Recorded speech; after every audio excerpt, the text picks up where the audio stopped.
জাতির কোনো গুনাহ হতো না, কারণ নামাজ পড়া যেমন জেনারেল লোকদের ফরজ, মৌলভী সাহেবদেরও নামাজ পড়া ততটাই ফরজ। জামাতে যেমন সুন্নাতে মুআক্কাদা সাধারণ লোকদের যাওয়া জরুরি, তেমনি মৌলভী সাহেবদেরও জামাতে যাওয়া জরুরি। বরঞ্চ কম আমাদের পাশে দাঁড়িয়েছে। এখন আমাদের দরকার আমার জাতির যেন ঈমান চুরি না হয়, আমার জাতির যেন কোরআন চুরি না হয়, আমার জাতির জীবন থেকে যেন সুন্নাত মিটে না যায়। বুখারী শরীফে হাদিসে আছে আল্লাহ রাসূল সাল্লাল্লাহু আলাইহি ওয়াসাল্লাম বলেছেন যে যখন জান্নাত জাহান্নাম ভাগ হয়ে যাবে, বিশ্বনবী মুহাম্মদুর রাসূলুল্লাহ সাল্লাল্লাহু আলাইহি ওয়াসাল্লাম বলেছেন কোন সন্তানের জন্য পিতামাতা অপেক্ষা করবে না, কোন মা-বাপের জন্য সন্তান অপেক্ষা করবে না, কোন মুরিদের জন্য পীর সাহেব অপেক্ষা করবেন না, কোন পীর সাহেবের জন্য মুরিদ অপেক্ষা করবেন না। কিন্তু রাহমাতুল লিল আলামিন বিশ্বনবী মুরুদুল আল সাইয়্যিদুল মুরসালিন রাহমাতুল লিল আলামিন মুহাম্মদুর রাসূলুল্লাহ সাল্লাল্লাহু আলাইহি ওয়াসাল্লাম সিজদায় পড়বেন। আল্লাহ তাআলা বলবেন ইয়া মুহাম্মদ ইরফা রাসাক ওয়া সালমিন মাউতি। বুখারী শরীফের হাদিস। ওগো নবী মুহাম্মদ সাল্লাল্লাহু আলাইহি ওয়াসাল্লাম, সবাই জান্নাতে চলে গেছে, যারা জান্নাতি, যারা জাহান্নামী তারা জাহান্নামে পড়ছে, আপনি কেন সিজদায় পড়ে? কি আপনার ডিমান্ড, কি আপনার চাহিদা, কি আপনার প্রয়োজন, কি চাইবেন বলুন? আমরা যদি ছেঁচড়া মেম্বারের কাছে গিয়ে পড়ে থাকি তো 3 বার ধমক দেওয়ার পর বলবে বলে কি লিবা বলো, 5 কেজি ডাইটুল দিলে গম দিলে খুশি বাড়ি নিয়ে চলে যাব। বিশ্বনবী মুহাম্মদুর রাসূলুল্লাহ সাল্লাল্লাহু আলাইহি ওয়াসাল্লাম বলবেন না আমার আত্মীয় স্বজন, আমার পাড়া প্রতিবেশী, মক্কার লোক, আরবের লোককে জান্নাতে দাও। আল্লাহ রাসূল সাল্লাল্লাহু আলাইহি ওয়াসাল্লাম তা না বলে বলবেন ইয়া রাব্বাল আলামিন আজও আমার অনেক উম্মত এখনো জান্নাতে যেতে পারেনি, ওগো আল্লাহ আমার ওই উম্মতকে তুমি জান্নাতে না দিলে আমি জান্নাতে যাব না, আমার সঙ্গে তাদেরকে জান্নাতে যাওয়ার অনুমতি দেন। আল্লাহ তাআলা বলবেন মিম্মা উতি, যাও আজান আপনাকে তাই অনুমতি দেওয়া হলো, বলুন সুবহানাল্লাহ। সেই নবীর জন্য আমরা কি করতে পেরেছি? লোক ডাকলে, মিলাদ করলে, জালসা জুলুস হলে নবী সাল্লাল্লাহু আলাইহি সাল্লামের নামে হয়তো মনে করে একটু দুরূদ শরীফ পড়েছি, সালাম পড়েছি, কিন্তু আল্লাহ রাসূল সাল্লাল্লাহু আলাইহি সাল্লাম বলেছেন আমার উম্মত কারা হবে? মান ওয়াসালা ইলাইনা ফাহুয়া মিন্না ওয়া মান কাতা'না ফাহুয়া লাইসা মিন্না। যারা বিছানায় ঘুম ভাঙে আবার বিছানা গ্রহণ করা পর্যন্ত, জন্ম থেকে নিয়ে মরা পর্যন্ত জিন্দেগিতে যারা আমার সুন্নাত মেনে চলে ফাহুয়া মিন্না, তারাই আমার উম্মত, তাদের জন্য আমি সুপারিশ করব। ওমান কাতা'না ফাহুয়া লাইসা মিন্না। সকালে সুন্নাত মানে, রোজার মাসে মানে, একদিন জালসা হলে মানে, বাড়িতে মিলাদ হলে মানে, বাপ মা মারা গেলে মানে, কিন্তু 12 মাস কন্টিনিউ আমার সুন্নতের প্রতি টিকে থাকে না, ফাহুয়া লাইসা মিন্না, সে ব্যক্তি আমার দলভুক্ত নয়। যে নবী সাল্লাল্লাহু আলাইহি ওয়াসাল্লাম বলেছেন তারা আমার দলভুক্ত নয়, তাকে কে জান্নাতে পাঠাতে পারবে আপনারা ভেবে দেখবেন। তাই প্যারে হাজির বুজুর্গ দোস্ত রাজিজ, আজ ভারতের মাটিতে মুসলমান হিসেবে বেঁচে থাকলে মোদির ক্ষতি নাই।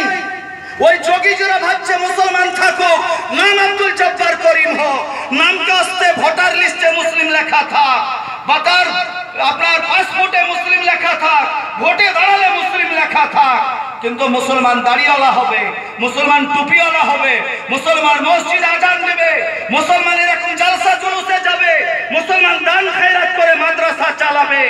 এই রকম মুসলমানকে দেখে যোগী মোদিজের বুক ফাটছে। তাই বলছি খেলো না समझ कर बर्बाद ना करना, हम भी किसी के बनाए हुए हैं। পৃথিবীর হায়ারা শক্তি যত বড়ই হোক আমরা এক আল্লাহ মাননেওয়ালা লোক। I believe there is no creator without Allah. আমরা বিশ্বাস করি ভালো মন্দের মালিক আল্লাহ, রুজির মালিক আল্লাহ। রুজির মালিক যদি আজকে আদওয়ানির হাতে থাকতো, একটা মুসলমানকে আদওয়ানি রুজি দিত না। আজ অক্সিজেনের মালিক যদি মোদিজি হতো, অক্সিজেনের একটা সিলিন্ডার মুসলমানদেরকে দিত না। কিন্তু আল্লাহ তাআলা রুজির মালিক, তাই তিনি আমাদের সর্বনিয়ন্তা, তিনি ভালো মন্দের মালিক, তিনি আমাদের স্রষ্টা। তাই আল্লামা ইকবাল বলেছেন খেলো না समझ कर बर्बाद ना करना, हम भी किसी के बनाए हुए हैं। খেলার পুতুল মনে করে আমাদেরকে ধ্বংস করো না। আমাদেরও একজন স্রষ্টা আছেন, তিনি হলেন মহান আল্লাহ। বলুন নারে তাকবীর।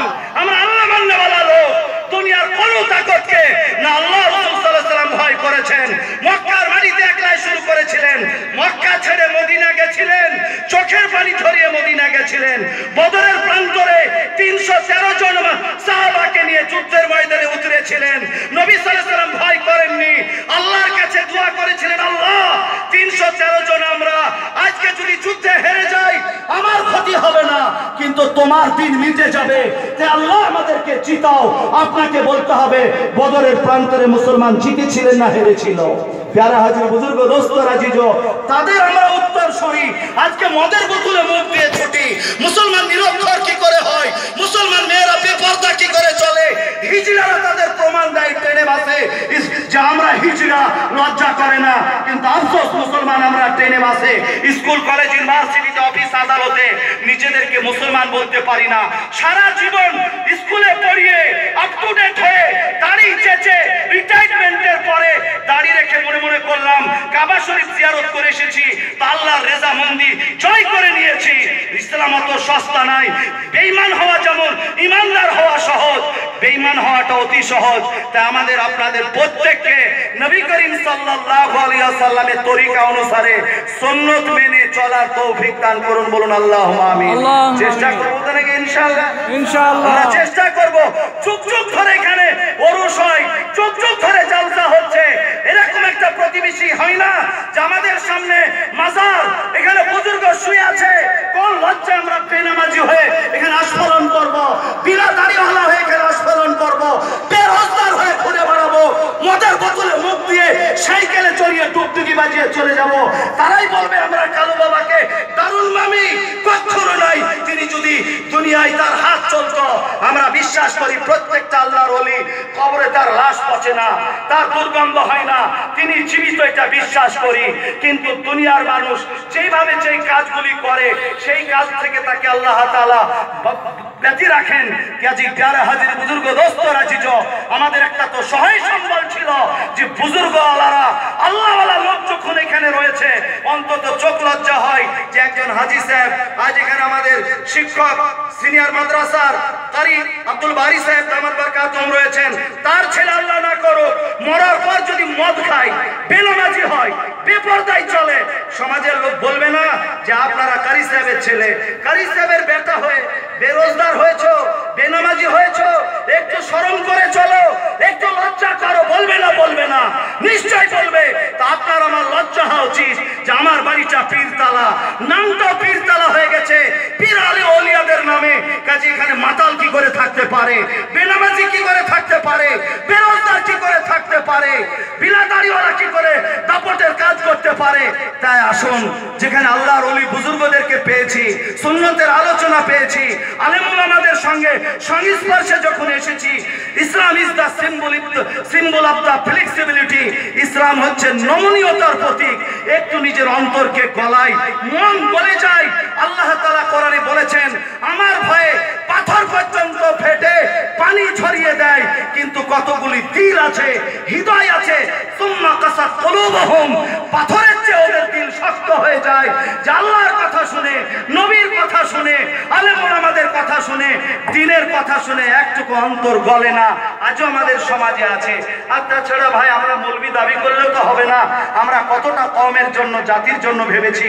আমার অন্তিম সময়ে আপনাদের কাছে, সকলের কাছে বিনীত নিবেদন, চারটা প্রতিজ্ঞা করব, পাক্কা সাচ্চা দিনদার মুসলমান হয়ে চলবো। আর খাই না খাই প্রতিজ্ঞা করব ছেলে মেয়েদেরকে লেখাপড়া করাবই। কোন ছেলে মেয়ে আপনার আমার সমাজের স্কুল কলেজের বাইরে যেন না থাকে।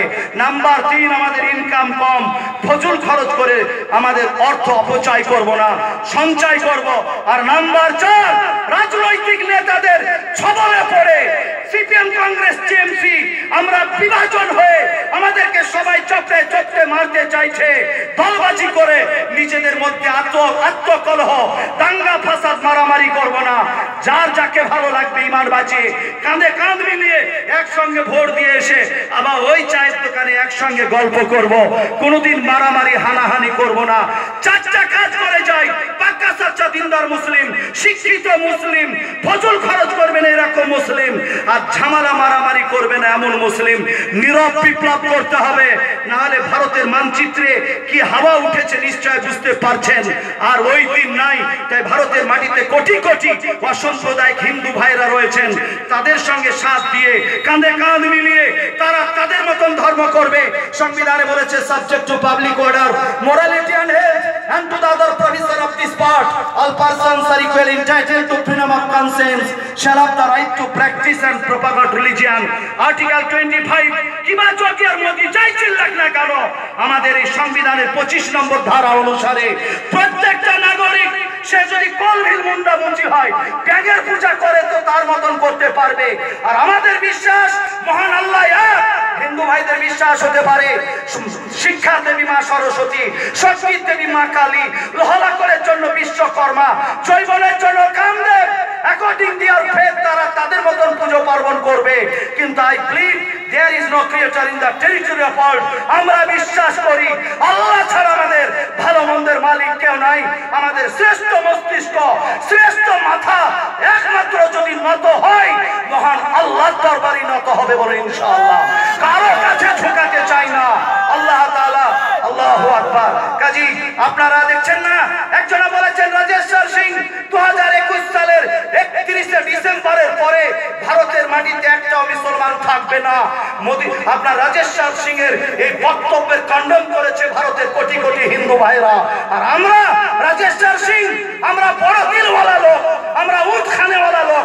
5 কুইন্টাল জনের উটকে জবাই করে বিসমিল্লাহ বলে খেতে আমাদের দেরি লাগে না, আমাদের দিন ছোট নয়। তাই তোমাদের জন্য দোয়া করছি আল্লাহ তাআলা রাজেশ্বর সিং, মোদিজি আল্লাহ আপনাদেরকে হেদায়েত করুন, ঈমান দান করুন। আল্লাহুম্মা আমিন। দোয়া করা যাবে না, যাবে না? ঈমান দান করুন।